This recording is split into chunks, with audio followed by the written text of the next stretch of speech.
MeMonster. Chapter 91. Eclette finished her speech and stepped down from the podium. The instructors remained behind the battalion commander, and the noise among the recruits grew louder. Jenna spoke up. What is she even saying? Something about nobility and whatnot? She means exactly what she said.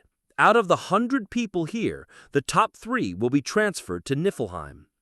So, it means the waiting room you'll be staying in will change. The first reason Niflheim gathers newcomers is for gem allocation. If they receive 500 gems for each hero, that's nearly 50,000 gems in total. The second reason is talent acquisition. The 100 people standing here are all promising individuals favored by their respective masters. The cost of sending them is 500 gems per person. According to their masters, the potential of these heroes is worth a paid draw of 500 gems. Niflheim possesses gems in the millions. Such expenditures are not trivial. That's what Acel meant by calling us the tyranny of major corporations. However, most masters still apply despite knowing this truth. Even if they are not selected, heroes who have completed their education can easily make up for the gem cost. And if they are selected, they can obtain a large number of gems for a paid draw. It's not a losing deal for them. I wonder how anything will fare. Given his personality, the chances of him knowing the truth are low. If I told him to accept it, he would do it. Now, we begin the job classification. Eclette left, and Elderkin stepped on to the platform. 3 men and women who appeared to be his subordinates stood by his side holding thick ledgers. Right for warrior aspirants, left for rogue aspirants. What's the total count? 54 warriors, 46 rogues, a subordinate answered. Elderkin nodded. Commence. The instructors behind the battalion commander stepped forward, each holding a red or blue flag. Come on, as the chief instructor said, line up. Warriors go to the red, rogues go to the blue. What's all this? Jenna raised her eyebrow. I seem I have to explain everything, I said with a smirk. We're classifying our professions. You use a bow and dagger, so you're a rogue. Aaron and I are warriors. Once the training is over, we'll change professions. That means we can learn higher-level skills. The education services of Niflheim also included a job change process. Jenna's expression darkened. So, I have to go over there?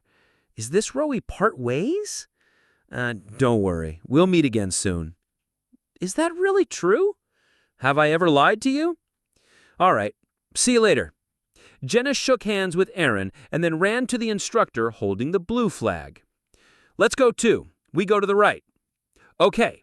The group with the blue flag moved first.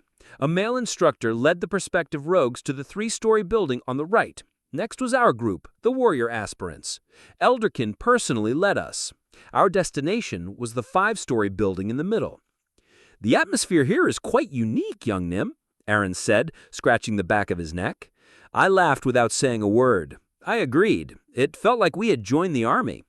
The recruits around us had different expressions on their faces. We passed through the central building's hall and arrived at a spacious auditorium. Elderkin turned to us and spoke. Now, the ability test begins. Line up in front of me. Subordinates, prepare to record. A young subordinate took out a ledger and a feather pen. Following the guidance of the other instructors, we lined up in front of Elderkin. The moment his eyes locked with the woman at the front of the line, her face hardened. Elderkin spoke. We are here to assess your current abilities and skills in order to provide appropriate training according to your aptitude. Don't be afraid. Elderkin scrutinized the woman in front of him from top to bottom before nodding. No sound could be heard. The subordinate next to him nodded and began writing something in the ledger. He's looking at the stats window. Here, recruits are classified into 4 levels based on their stats and skills: lower, intermediate, upper, and highest. The examination participants who had finished moved to the other side of the auditorium. Aaron and I were near the end of the line. I clenched my fist and recalled Niflheim's training process. The basic mechanics were my design. However, I didn't know all the details. Once the system was established, I didn't pay much attention. The second floor of Niflheim was just a small part of the operation. Next, it was Aaron's turn. Aaron stood in front of Elderkin with a tense expression. Elderkin assessed Aaron and then nodded. Lower, I presume. Level 20. There was no progress in lower spear techniques at level 4. Elderkin's expression remained unchanged. The subordinate recorded Aaron's data in the ledger. Next. The next in line was me. Elderkin examined me. He moved his lips, but stopped. Elderkin's short eyebrows furrowed. After a while, "Excellent," a gruff voice came out. The hand of the young man holding the pen stopped. "What's going on? You need to look at it too." "Sure, let's have a look. Level 20 and—" The young man's eyes widened. "This is—" Elderkin said. "What's your name?" "Han Israt." "Affiliation." "Isn't it written in the ledger?" "My apologies. Give me the ledger." Elderkin received the ledger from the subordinate and scanned its contents. "Birth grade is 1 star. Affiliation is Taunia. Are you sure?" I nodded. The deputy's complexion turned pale. "A monster like this. 1 star at birth." "Monster," he said. "Do you say that when you see a person?" I clicked my tongue. "You stay here. Step aside." Aaron was looking at me. Elderkin returned the ledger to the deputy and said, "I have something to tell the recruits separately. Sorry, but stay here." "All right." I moved aside. There happened to be a metal chair there, so I sat. Since I was near the end of the line, the examination ended quickly. The warrior aspirants followed the guidance of the deputy and exited the back door of the auditorium, except for me. Elderkin and I were the only ones left in the auditorium. Elderkin looked at me in the chair and chuckled. "You seem comfortable already. Why did you leave me behind?" "I reported your information to the higher-ups. The commander-in-chief is coming soon." I wasn't particularly surprised. Niflheim has communication capabilities. It should be possible to see from a distance. Elderkin, who was looking at me from a floating posture, said, "Han Israt, from Taunia. Is that correct?" Already confirmed information. There was no need to answer. "The commander-in-chief will be here within a minute. I'll take my leave." Elderkin quickly left the auditorium. I was left alone. What an odd feeling. Facilities and heroes that I had touched and managed actually exist and are alive. I remember that Elderkin Bratch was a 1-star hero who panicked and did nothing in his first battle. The video from that time is also saved. It would be quite funny if I played it back. That man, who was in charge of so many instructors, was trembling at first. I put my hand on my sword hilt. They're coming in openly. I felt a strong presence at the entrance of the auditorium. Finally, a woman in a uniform appeared at the entrance. She crossed dozens of meters in a single step and approached me. It was Training Camp Commander Ecklet. "I've received the report. Are you Han Israt?" Ecklet scanned me from top to bottom with her blue eyes. A hint of suspicion crossed her eyes. "Quite remarkable. Any particular reason for you to come to see me?" I spoke. "You didn't come to see me for a recruitment proposal, that's for sure." I placed my hand on the hilt of my sword. Ecklet's lips curled. "That's right. I didn't come here to recruit you. To interrogate me, I assume." When I revealed my affiliation, Elderkin's lips twitched strangely. Next, Elderkin summoned the commander. No matter how promising I might be, they wouldn't bring out top-tier individuals just to recruit one recruit. You know it well." In an instant, Ecklet's hand disappeared. I instinctively drew my sword, but the blade came flying faster than that. A trickle of blood flowed from my throat. As expected, not good enough. I sheathed my sword. The difference in specs is too severe. "You're excellent, but you still need time. You can't beat me." "I get. Let's get to the point." While Ecklet's blade was at my throat, she spoke. "Speak willingly. Where did you hear that information?" "What information?" "Are you asking because you don't know?" Life sparkled in her eyes. "How did you know that Lord Loki disappeared? More precisely, your master knows. Anyway, Tell me the source of the information and everything else you know if you want to go back alive. Is this how it is? What I told anything, the information that needs to be included in the recruitment comments is that Loki is not in Niflheim. Anything, who doesn't know the details, may not understand the meaning, but the situation is different for the affiliated heroes. Even if the lower-ranking heroes don't know, the higher-ranking officers should be aware of my disappearance. It was surprising that the training camp commander knew the content of the recruitment comments. I raised my head. The obstructed ceiling. But that guy's eyes are everywhere in Niflheim. I lowered my gaze. Eklet was staring at me. What is your identity? The blade dug in slightly. I was about to speak, but I sighed instead. Boring. Offering excuses, deceiving others with nonsense different from the truth. I'm tired of the mundane play. Do you want to know who I am? You. Come out, Yearnit. As you command. Fog swirled from one side of the auditorium, and a white shadow walked out. The fog gathered into the shape of a person. Eklet's eyes widened. A plain white robe with no adornments. Wavy white hair reached down to the waist. Second in command of Niflheim. Uranit's seed knelt on one knee before me. I greet the master. You knew but came out late. Please forgive me. I was preparing to receive you. I pushed the blade against my throat with my fingertip. Then I said, I am Loki. Chapter 92. I raised my hand to my neck. It was stained with crimson blood. Aren't you going to put that sword away? Yearnit asked. Oh, no, Eklet hurriedly retrieved her sword. Master has been injured because of you, Yearnit said gently. Cold sweat trickled down Eklet's face. I wiped a droplet of blood from my fingertip. Yearnit touched my neck gently with her slender, long fingers. As if turning back time, the wounds and blood disappeared. Are you all right?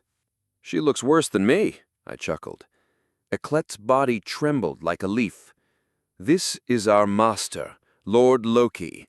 Not only did you point your sword at him, but you also threatened to kill him, depending on the situation. I'm sorry? Eklet bowed. How can I say? It seemed like she wanted to make an excuse, but she couldn't find the right words. Yearnit narrowed her eyes. How do you plan to repay the crime of raising a sword against the master? If you command. Don't be so dramatic, I waved my hand. She knows nothing. She made a judgment to fulfill her role.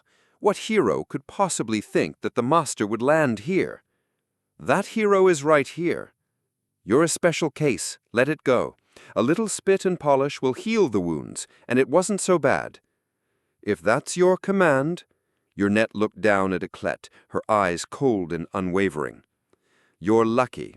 Step aside. I have something to say. Apprentice, haven't you learned when to hold your tongue? Eklet stood up, her expression twisted with self-loathing. There was no trace of her confident demeanor from the arena. She bent at a 90-degree angle and left the hall. I looked at Yearnit, who was smiling gently. This woman, she was quite the character. Master, this place isn't suitable for conversation. Let's change locations. Yearnit paid her respects to me and flicked her fingers. A momentary mist enveloped my vision. When the mist cleared, I found myself sitting in a secluded garden on a chair. Teleportation, huh? It was high-level magic, but for her it was as easy as breathing. In front of the chair I was sitting on, there was an elegant table. On the table were fine teacups and a teapot. While Yearnit politely poured tea into the cups, I looked around. Various exotic flowers were blooming in the garden. The scent, a mix of grass and flowers, tickled my nose. Looking up, I saw not a ceiling, but a gray painted sky. Finally, I understood where I was. The top floor of Niflheim. The 13th floor. A place reserved only for 5 out of 20,000, along with their assistants. Have a sip. I raised the teacup and took a sip. The aroma lingered in my throat. I didn't know much about tea, but I could tell it was high quality. After emptying half the cup, I spoke. "How did you know it was me?" In truth, it was a gamble. Yurnette's eyes were everywhere in Niflheim. I knew that. Still, I thought she would at least perform some minimal verification. Scratching her cheek in thought, she spoke. "I didn't need to ask. It was clear." Yurnette chuckled lightly. "The fact that Master hasn't logged in for 3 months is highly classified information, known only up to the 12th floor. There were no external leaks, so if someone from another territory knows that fact—" Yurnette trailed off. "It can only be Lord Loki. That alone is not enough. I knew when Master disappeared, he had already fallen into Moebius." I raised my eyebrow. This part was a bit unexpected. Yurnette poured tea into my cup and then spoke. "The connection between us and Master is deeper and stronger than you think. I'd like to explain more later if you're okay with it. It might take a while." "Later is fine. There's a lot to say. Changing the order won't make a difference." I surveyed the garden again. A girl in black maid attire with gray hair stood at the entrance of the garden. It came to me. It was Nislade, Yurnette's personal secretary and adjutant. No other personnel were visible. "Where are the other members?" "Nihaku and Muden are on missions. Rijan and I are on standby, and Saris—" "Saris isn't here either?" "Yes." Well, if she had been here, she would have reacted immediately on my arrival. I am the only one who knows that Master has come here, except for that rude woman. Would you like to see the others? I can gather them if you command. I think everyone will be delighted." "No need for that," I shook my head. "Currently in Niflheim there are Yurnette and Rijon. Nihaku is in charge of external affairs, so she often leaves her post, and Muden has moved his residence outside of Niflheim altogether. But Saris is missing. This is unusual. I should ask about this later. Nislade, bring tea and snacks." "Yes." She approached expressionlessly.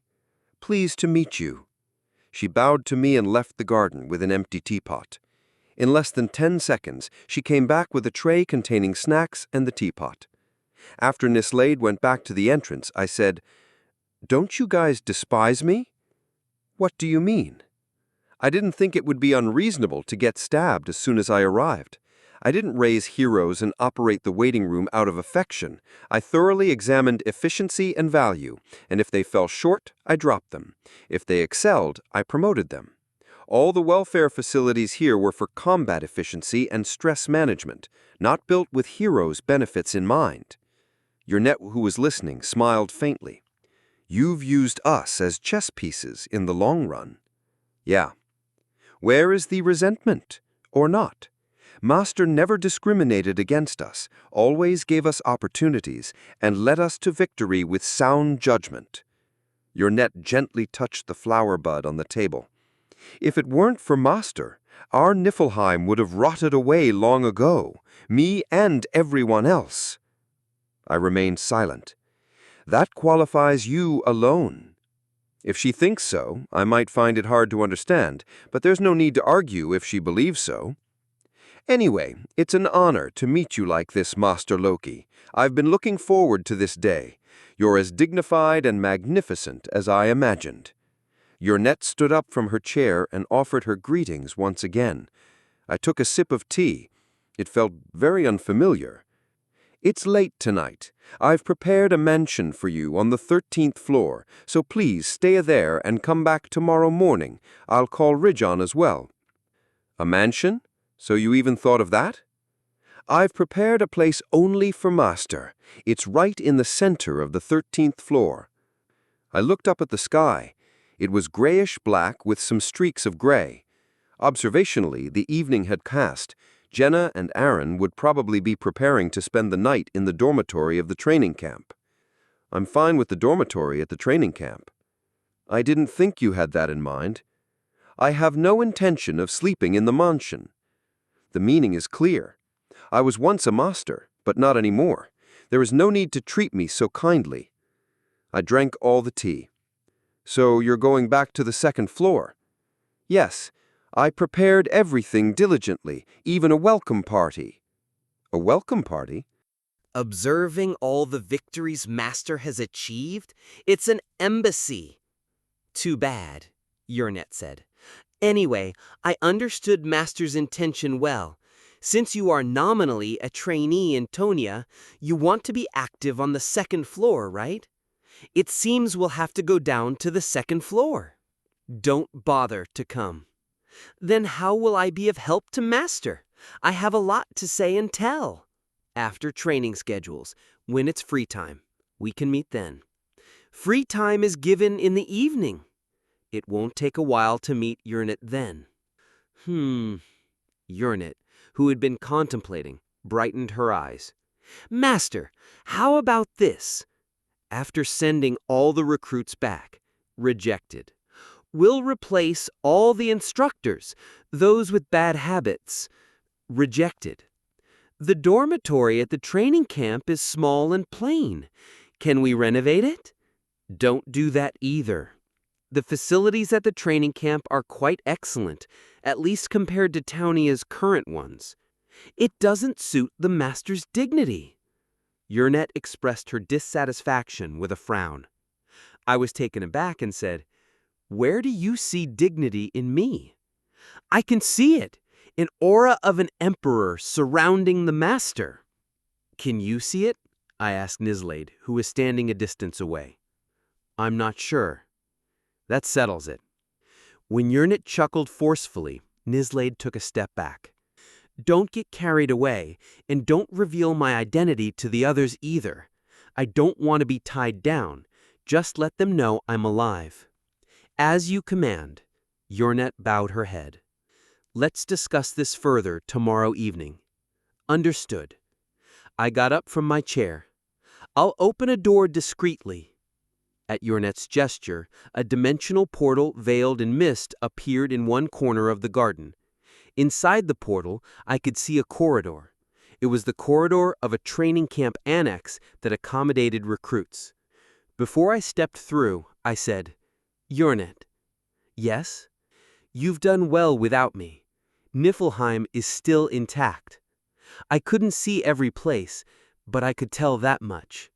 The submaster is Ceres, but Yurnet is in charge of overall operations. She must have been busy days handling tasks I couldn't do. It's an honor. Yurnet greeted me, holding the ends of her skirt. I have one last question. Yes? Is the current me still master to you? Of course!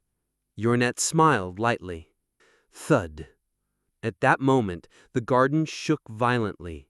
Leaves and petals scattered in all directions. Where is the master, Yurnet? A man's voice could be heard from afar. Yurnet smiled. Rygian seems to have noticed. I swear I didn't say a word. Thunk. A second vibration. The space that surrounded the garden began to distort. They're breaking the barrier. Did Rygian have such a temperament? I thought of him as someone who never blinked, even if all his comrades fell. Among us, he is the one who searched for the master the longest. Is that so? Do you plan to meet him? I shook my head. Rank 3. There's a lot to discuss with Lydell. But it won't be settled overnight.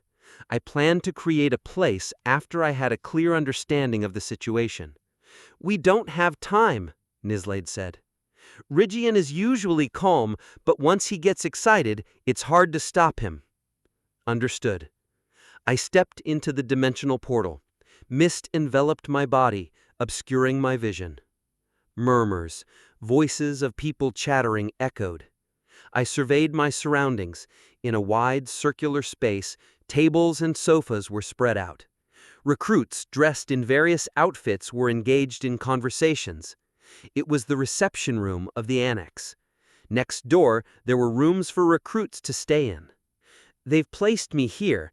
Even though I appeared right next to them, no one seemed to find me strange. It seemed like a blend of illusion magic. The third floor of the training camp annex. Jenna and Aaron should be here somewhere. If you're looking for your companions, it's this way. Nislade pointed to the stairs. Why did you follow me? For the safety of you, Master.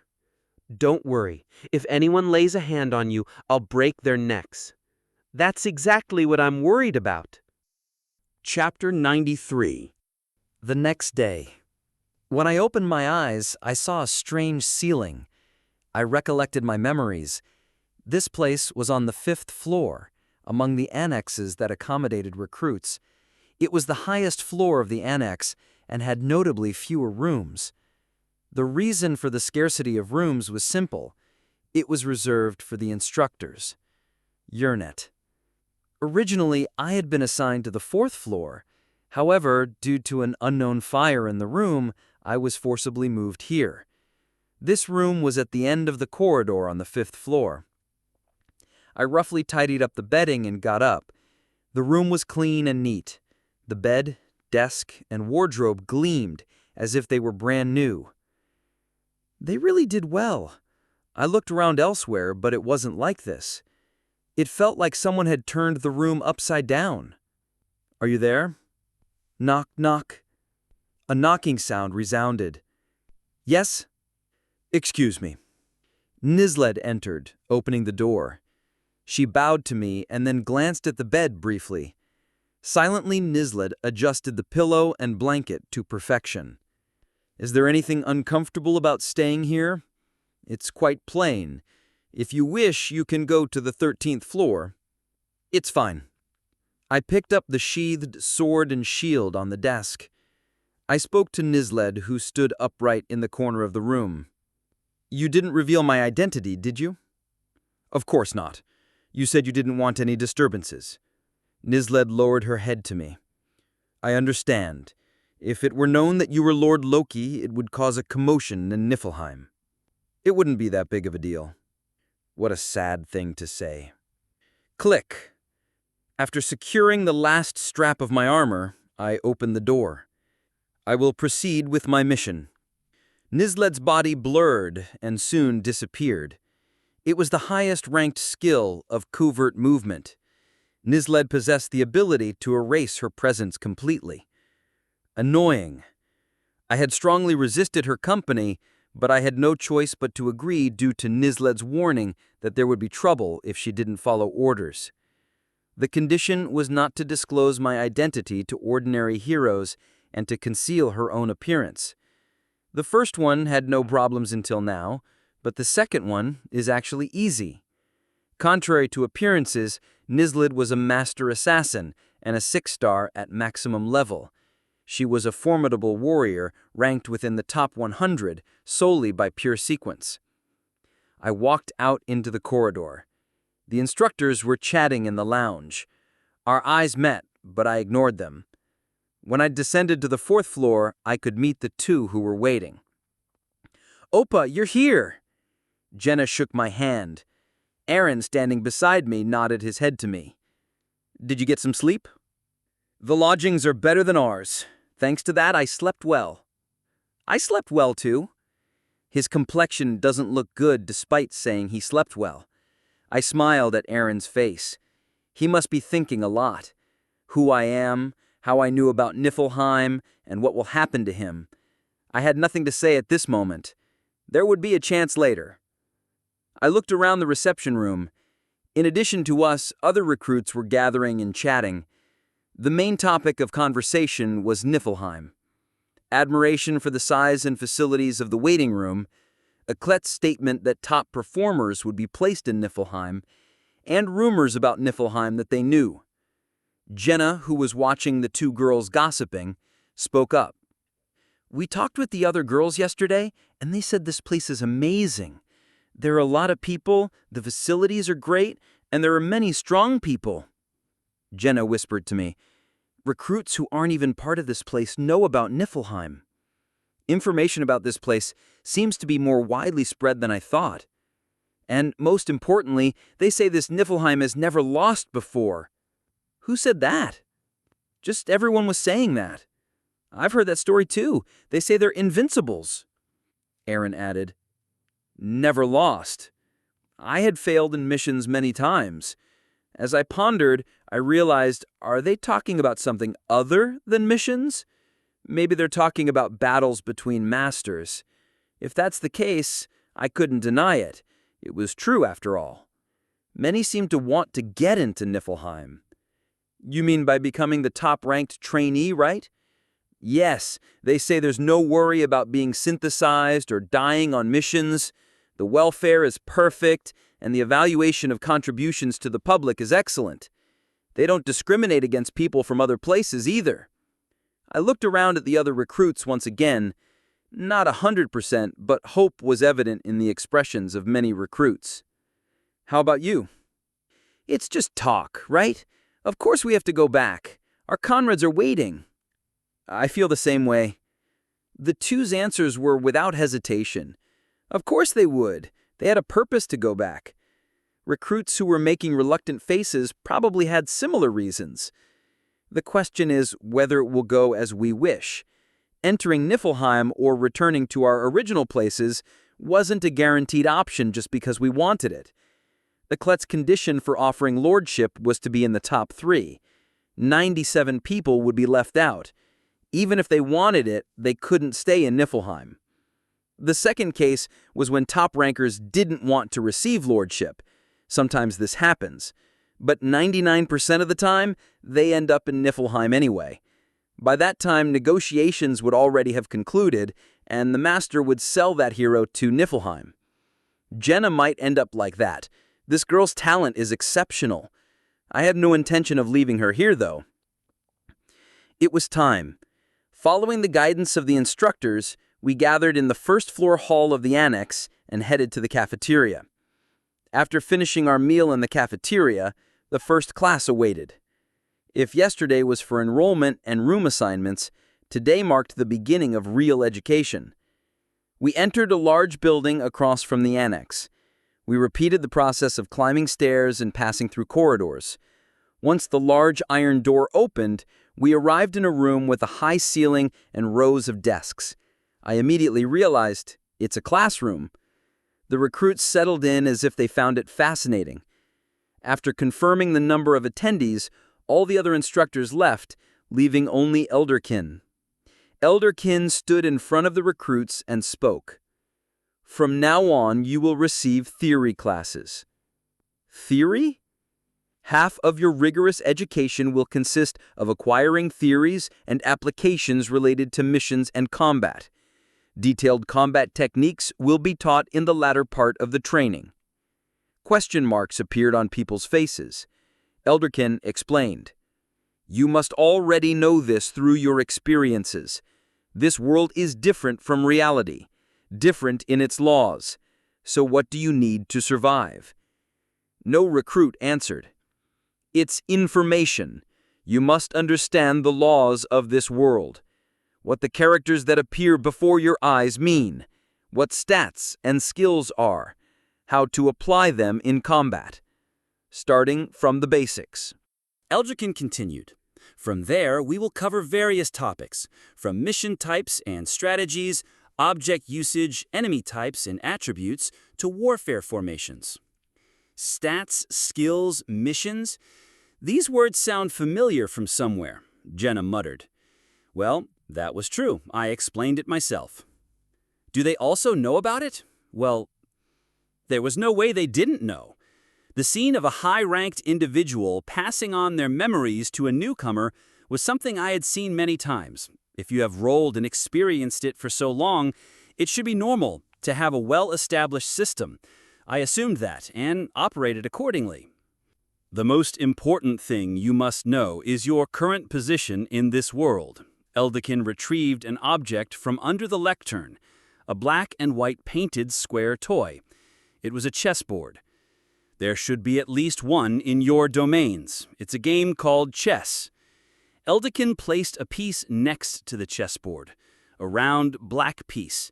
It was the lowest ranked piece, a pawn.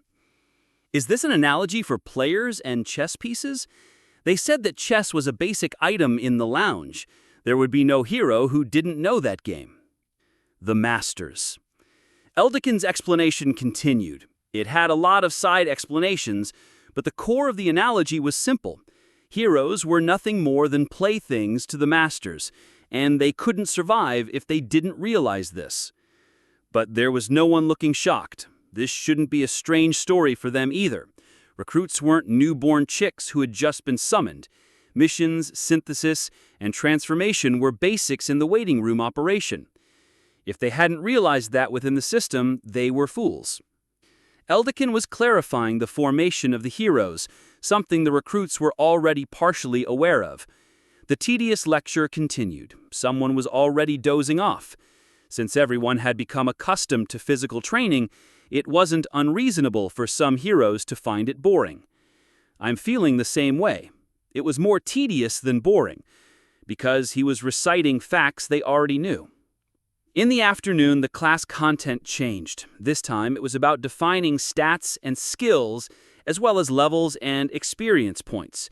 I half listened, half drowsed, looking towards the exit of the classroom. Nissalade was standing there. Her lips were moving, judging by the shape of her mouth. "You can come out." I shook my head. It was fine for today, but if it continued like this for the next 2 weeks? Evening. After returning to the annex, I opened the door. The dimensional portal was open. Beyond the mist, the garden was visible. Is there anything else to do? Dinner was over, and there was no reason to call Jenna and Aaron. It was still early in the evening. There was enough time to finish the reunion that was left unfinished yesterday. I stepped through the dimensional portal. The familiar garden welcomed me. Snacks and a teacup were placed on the table. Nissalade was standing at the entrance, and Yernit was sitting with her legs crossed. "I've been waiting, Master. How was your day today?" "Not great." "Shall I cancel all the education schedules?" I thought for a minute. It was fine for today. It wasn't of any use for me, but it's different for Jenna and Aaron. I've realized the importance of information several times. If they hadn't had this opportunity, I probably would have taken the time to explain everything myself. I have something to say. Quite a lot, actually. Please go ahead. While playing a mobile game, I fell from Earth into Mobius. After that, I somehow managed to survive and reached the account I was playing. However, there were quite a few things to address. How much do you know? It's a complex question. Yernit smiled gently. I have a general idea about this world. Yes, I know that I'm a chess piece, and I move for the Master's amusement. You seem to know about the internet, too. Otherwise, you wouldn't be able to explain the recruitment postings on the bulletin board. Yernit replied, "Of course, I've been learning about Earth's culture. It's been helpful in various ways." "How did you know that I had fallen here? It should have been impossible through the internet." "Master, do you remember what I told you yesterday?" My conversation with Yernit was not a one-time thing. Still, I could infer the context. Master and hero connections are deep. You know that well. Yernit gently smiled. If you're aware of the interference ability, I am, then it's simple. All our powers originate from the Master. As your grade goes up, as your power grows, the connection between the Master and the hero becomes stronger. Yernit held out her right hand, and a book appeared. It had a white leather cover with a drawing of a goat. Naglpar, one of the 5 miraculous grimoires. To cut to the chase, the 5 of us instinctively knew the moment the Master fell into Mobius. Instinctively? Like destiny? I don't like vague words. Words like destiny didn't appeal to me. I sighed. It seems like that rule only applies to the 13th floor members. It's a matter of capacity, Yernit said. Chapter 94. I compared Yernit and Eklet. In Niflheim, their rankings were 2nd and 9th, respectively. Both were 6-star heroes. At first glance, the gap didn't seem significant. However, the difference in their combat abilities was beyond imagination. To put it simply, even if all the members on the 12th floor ranked up to 100 attacked together, they wouldn't be able to defeat these 5. "It's all about the difference in the vessel," I muttered. "So even though they are both level 6, they cannot be compared," I said. To put it simply, Master put in special effort for the 5 of us. Thanks to that, things like this are possible. Yernit explained, gesturing with her hand. I widened my eyes as a holographic graphic appeared in my field of vision. System. I had seen these characters hundreds of times, but seeing someone else use the system was different. As Yurnit withdrew her hand, the message disappeared. Do you know, heroes grow closer to the master as he puts more effort and attention into them. They are directly affected by the interference power. I recalled Isel's explanation of interference, the origin that twists the causality of this world and modifies its laws. It accumulates automatically when the master logs in to observe the waiting room or takes action. According to Isel, the higher the floor reached, the more efficiently interference accumulates. It can also be obtained through microtransactions. In any case, this interference is used to summon heroes, compose missions, and create facilities. So, you are not ordinary heroes. If I had to classify it by grade, I would be around 6.5 star. To put it broadly, we exist in Mobius, but we also have one foot in the world of Earth. A system message appeared, thanks to the Master's care. I didn't realize it was this amazing. Of course, the higher dimensions are enormous to us. Then how did I end up in a place like this? Yurnit closed her eyes. The smile at the corner of her mouth faded. I investigated that, but I couldn't find the answer. Yurnit told me about the situation after I disappeared. The 5 of them who learned about my disappearance through the link immediately began investigating the cause. Dozens of airships were secretly employed to find out how and why I fell. But in the end, they couldn't find a satisfactory answer, and Yurnit sighed. I'm sorry. I see. But I can tell you one thing, Yurnit said, opening her eyes. As heroes get closer to the master also gets closer to the heroes. That must be one of the conditions for Mobius to tolerate the master's existence. Of course, there are other reasons. Nisild poured tea into my cup as I continued my thoughts. The direct cause of my fall was a dungeon of super extreme difficulty, but Yurnit didn't mention anything about it. It was likely she didn't know. I hesitated to tell her. There were too many mysteries. But one question was answered. If what you've explained so far is true, then 7 stars are completely different from ordinary heroes. Yes, Yurnit nodded. They are those who transcend the constraints of the system, half hero, half master. In the past, when the boundaries of the server were breached during an event, I had a direct confrontation with a 7-star. His level was 315. I managed to defeat him somehow, but it was an unbelievably high level since the system's level limit was 99.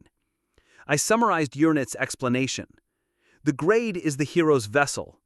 As the grade goes up, heroes can get closer to the master and the game's system. Also, including Yurnit, the 5 members have already become such beings and can use the core energy of the game, interference. The higher grade than this is the 7-star, which is a half hero, half master. Seems like it's talking about me. I can see the manipulation window for anything. For other heroes, it would be impossible no matter how high the research level is. With Isel's help, I can also control the manipulation window. You may already know, Master. You haven't completely lost your authority. I guess you're right. If I had become a pure hero, the 5 of you wouldn't have recognized me. In my estimation, even without the reverse heaven scriptures, the Master might be able to reach 7 stars. Where are you going with this? I'm still a newbie. I laughed and took a sip of tea. I couldn't taste it. My thoughts deepened. The reason I ended up here was the Advent dungeon, and the guy I met during my 1-star promotion. Finally, the reverse heaven scriptures, the key item for 7 stars. It all feels connected somehow. I set the teacup down and asked, Saris didn't go looking for me, did she? Yes, right after the master disappeared, I left to find out the exact cause. Is it for the same reason that I can't see the fairy responsible for Niflheim? If I tell you one thing, you'll understand 10. That child's role is being carried out by me. The submaster of Niflheim and the affiliated fairy are not here. Unlike the other two members of the main party, they're not here for dispatch or an expedition either. It became clear. Shall I try to contact them? It's not impossible. Don't. It's a shame we couldn't meet, but there's no need to force it. There will be opportunities in the future. I summarized the information I had gathered from my conversation with Yernit. The teacup was emptied several times. After the third cup, I continued. Next question. Please. How long can Niflheim hold on? Yernit, who had been listening attentively, laughed. Are you worried about the account deletion? If 6 months passed in Earth time, the account could be deleted. That's what the rules say. After coming all this way, it would be troublesome if the account disappeared. I have no intention of giving up Pick Me Up until I clear the 100th floor of Niflheim. My purpose for playing is more than just enjoyment. Yernit said, Don't worry. Niflheim is brimming with interference more than any other realm. It doesn't necessarily mean it will be deleted after 6 months. With enough interference, it should last for at least 10 years. Well, that's a relief. There was plenty of time. 10 years would be enough to make preparations. I'd asked almost everything. The core questions were answered. What happened after I disappeared, the reason the 5 of them were able to find me, independent operating time. There were many other things I was curious about, but just organizing the current information felt overwhelming. Accepting too much information at once could lead to confusion. Have your questions been answered? To a certain extent. May I speak now? I smiled. It seemed they had a lot to say too. I nodded. I could guess what they wanted to say. Yernit stood up from her chair. Nisseld quickly cleared away the snacks and tea on the table. It seemed they were about to change locations. As I stood up, the location changed in an instant. A red carpet was laid on the floor. It was a place I had never seen before. It must be the place Yernit had prepared for me. The carpet extended forward as I followed it with my gaze. On either side were giant pillars, and the walls were adorned with sculptures. I examined the sculptures. Wow! I couldn't help but laugh. It depicted a fierce battle on the 80th floor, the most intense battle during Niflheim missions. I looked ahead. A curtain of darkness concealed the front. I laughed and said, Is there a throne behind that curtain? Yes, Yernit replied without hesitation. This is a place we, prepared for the master. A castle, huh? I laughed bitterly. I had known it would come to this. Parararak. Shelves near Yernit fluttered. The white shelves wrapped around Yernit's body and transformed into clothes. On the left chest was the emblem of Niflheim's conqueror, engraved in gold. While I'm saddened by the fact that the master has come here, I'm also pleased, because now I can meet you in person, Yernit continued. I believe it's time for the master to take a rightful seat. Yernit looked at the curtain that covered the center of the hall. The black curtain turned gray, and the shadow of a throne appeared behind it. Master, please stay in Niflheim. Yernit knelt on one knee before me. Although you've become a hero, you're not an ordinary existence, Master. With my assistance, you can fulfill your role adequately. I will transfer all my authority. A system message appeared. You don't have to worry about Townia. If we, Niflheim, support it as an ally, it can still grow even without you, Master. We need you, Master. Please. Yernit lowered her head. At the same time, the system was updated. Yernit, 6-star, is transferring the submaster rights of Niflheim. Accept. Yes, no. I raised my hand to the message window. A ripple spread where my hand touched. I'm not the master anymore. Don't worry, we will support you wholeheartedly. I stared at the message in front of me. If I pressed yes, my affiliation would automatically change to Niflheim. Moreover, in the absence of the master, I could become the practical administrator of Niflheim. Anything would receive a reward worth tens of thousands of gems. That's not all. After applying for an alliance, I could provide various forms of support. Even without me, Townia could continue to operate smoothly. Is that so? I chuckled. And then, yes, no, selection. The acceptance window disappeared. Yurnet? Yurnet looked at me. Her pupils were trembling. Am I not enough on my own? If not, then the other four, no need to call them. It would be the same. If we're lacking, Yurnet prostrated herself. If we are deficient in any way, I'm the one who's lacking. I shook my head. I'm still weak. If you give me a little more time, we can... I'm going back to Townia. Yurnet's body trembled. Why? Why are you being so stubborn? I just don't want to take the easy way. Huh? Just get up for now. It's not pleasant to look at. Yurnet didn't get up. If you don't get up, I won't speak. Yurnet reluctantly stood up. Tears welled up in the corners of her eyes. It's not because I don't like you or dislike this place. If I stay in Niflheim, I can start over in an environment that's hundreds of times superior to Townia. But I'm not ready. First of all, Niflheim is undoubtedly powerful, but relying solely on it will corrupt me. The goal of climbing the tower is temporary. I don't believe 100% that I can return when I reach the 100th floor. In the end, I might end up returning with my own strength. Secondly, I haven't prepared to take responsibility for them. Accepting is easy, but taking responsibility is a different matter. It didn't matter when I was the master, but now that I know their true identity and have become the same kind of being, it's a significant change. And lastly, I chuckled, this is a somewhat trivial reason. It's hard to say that I can't stay because I made a promise. Do you need an explanation? Yurnet lowered her eyes. I understand. If you understand, that's enough. But I haven't given up. Huh? Yurnet pursed her lips. Do you want to return to Earth? That's one way. In any case, I don't plan to stay here. Mobius is not my hometown. Although there are no waiting family members, Earth is where I was born. If you can't go back, what will you do? It's a complicated issue. If I couldn't go back, after reaching the 100th floor of the tower, after defeating that guy, even searching through different dimensions didn't reveal a way, if that happens, well, there's nothing I can do. If I can't go back to Earth, even after resolving Townia's problem, then, well, I'll do as you wish. Chapter 95. I opened my eyes. It was my second morning in Niflheim. The room's appearance had become somewhat familiar. I drank the lukewarm water placed by the bedside. After tidying up, as I got up, I heard a knock at the door. Have you woken up? Yes.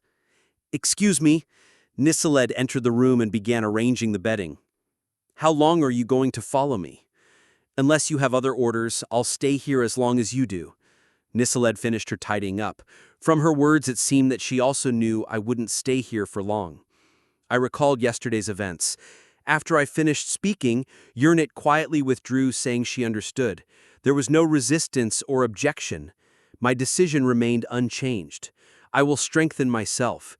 Even if I were to accept Yurnet's proposal one day, it would only be after I had confidence in myself. I wouldn't rely on them completely, even if I could accept their help. I put on the detachable leather armor hanging on the rack. It was 6:35 a.m. There was still time before classes started. I thought about borrowing the courtyard of the annex for some sword practice. It had been a while since I had moved my body. I intended to walk past Niseled, who was standing there somewhat stunned. And then I discovered a strange scene. A cluster of mist was gathering above the bed. The hazy mass coalesced into the shape of a person in one spot. It gained color and definition. It was my own figure. What is going on? I determined that it's pointless for the master to attend unnecessary lessons, Yurnet's voice echoed. The current lessons will proceed according to the knowledge the master possesses. There's no need for you to be there if you don't wish to. The figure that looked like me stood up from the bed. I touched its calf with my toe. I could feel it, Yurnet's specialty, tangible illusion magic. From the outside, no one would be able to tell the difference. Are you setting up my stand-in? Yes, I mixed in a few spells. Even a colleague won't be able to tell the difference. Click. My clone sheathed the sword. If the master decided not to stay, shouldn't they make the most of their time here? Please give us orders. We're waiting for your approval, master, Niseled spoke up. I narrowed my eyes. She wasn't wrong. I would have to spend more than half of my day doing nothing if I followed the class schedule. I thought for a moment and nodded. Very well, you have my approval. Thank you, master. My clone passed through the door. Even though it acts somewhat unnaturally, Urnit's illusion creates a psychological illusion in the viewer's eyes. There was no worry about being caught. Master, what do you plan to do from today? 1 month of free time and my plans were already set. Personal training. Here, I didn't need to worry about mission progress or the situation in the waiting room. I planned to rent a suitable place and focus on training. My goal was clear. Level up my intermediate weapon skills. Currently, my weapon skill level is at 8, the lower tier. With 2 more skill level ups and a promotion, I would meet the evolution conditions. I didn't care about anything else, just this. There was a significant gap between lower and intermediate weapon skills. If possible, I'd like to borrow the backyard of the annex. Is that okay? You should have your meal first. A dimensional door opened in the corner of the room. Beyond the door was a familiar scene.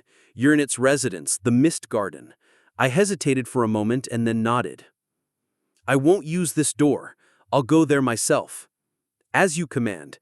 The dimensional door closed. At the same time, a cool sensation enveloped my body. I knew what it was. Magic that concealed my appearance. Niseled, please guide the master. Yes. Niseled opened the door. We stepped into the corridor of the annex and began walking.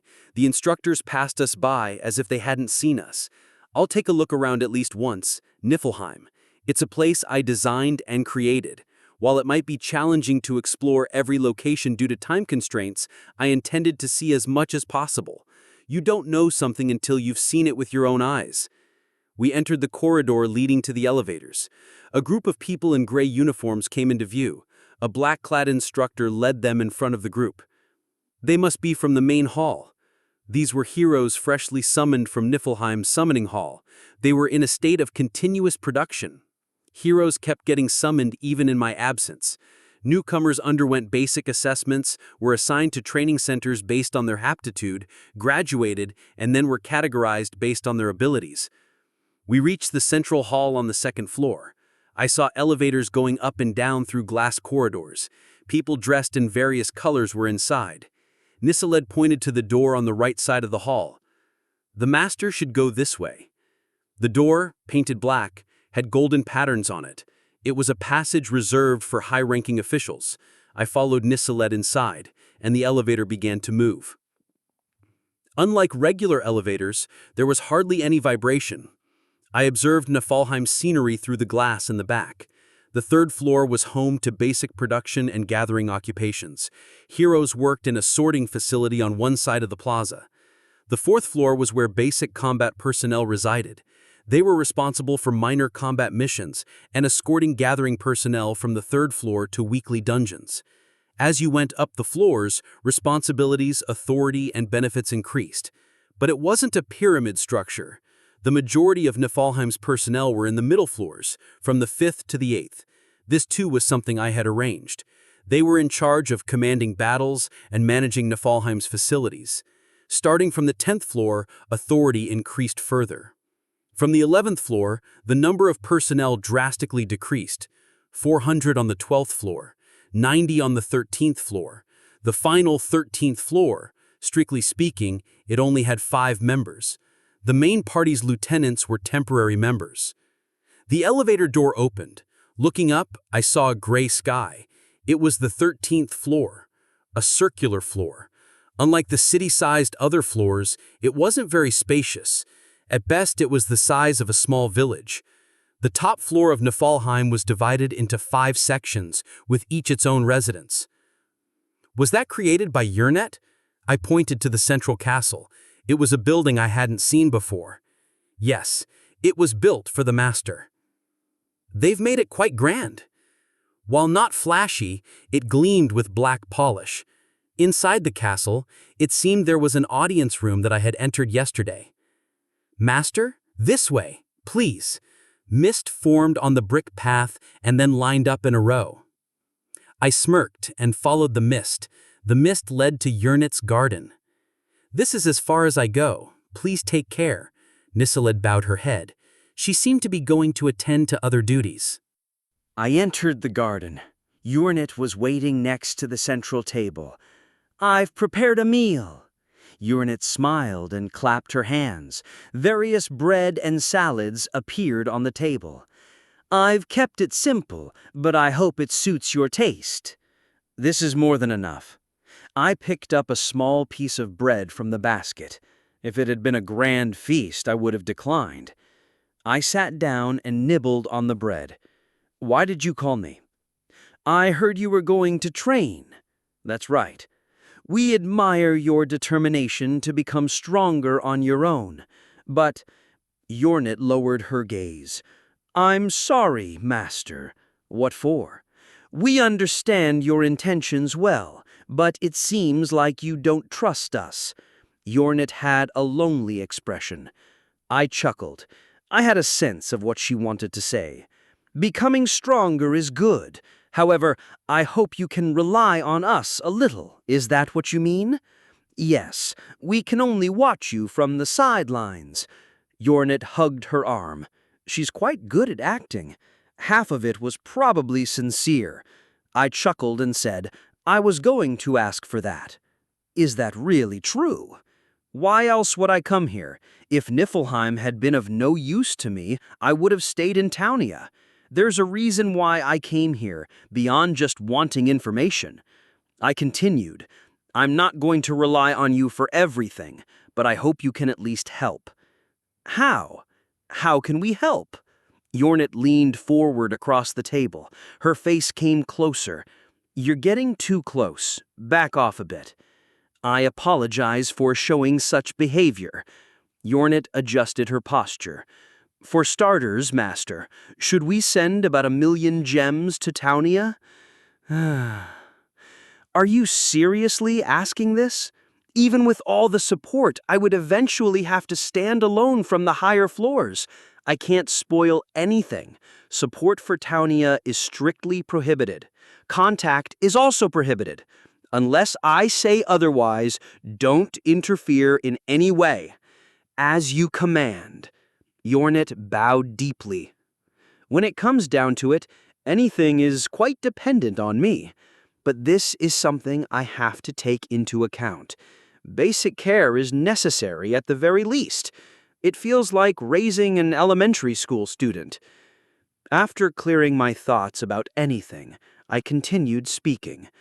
"As I mentioned, it's about training. Training, class advancement, and skills. There was one more thing to request. I had planned to bring it up when the training was nearing its completion. If you're willing." Yernit gave me a gentle smile. "I have something in mind." After finishing the meal, I left the garden. Yernit headed to her office, saying she would take care of Niflheim's affairs. It was originally a task we shared. She'd be quite busy doing it alone. If I had the time, I would help, but for now, I needed to mind my own business. I walked along the path. The scenery, filled with trees and grass, began to change gradually. Barren, rocky terrain. Even the path underfoot disappeared. I had completely transitioned into Yernit's territory. Rocks jutted up in various places. Some were as small as 1 meter, while others were over 10 meters tall. Countless blade marks were engraved on the rock surfaces. But actually, it's not rocks. At first glance, they looked like rocks, but they felt different up close. Gigantic ores with a deep black shine. They were called black iron. It was several times harder and sharper than steel. I was familiar with this area. Iron Mountain. I examined the rock closely. The blade marks that had cut through the black iron like paper were forming a shape. That guy carved it. Sculptures on the walls inside the castle. It made sense. Besides him, there was no one to consider. Ranked 3rd in Niflheim. Heaven Sword, the owner of Klaus Solus.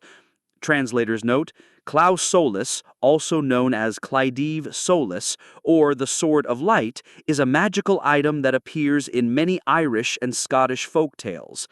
His talent was overwhelming, to the point where I once suspected him of being a bug character, Rigianus. I've been waiting. Behind the Iron Mountain split in half, a cold-looking young man walked out. Thank you for listening. If you enjoyed this story, don't forget to subscribe, comment, and like the video.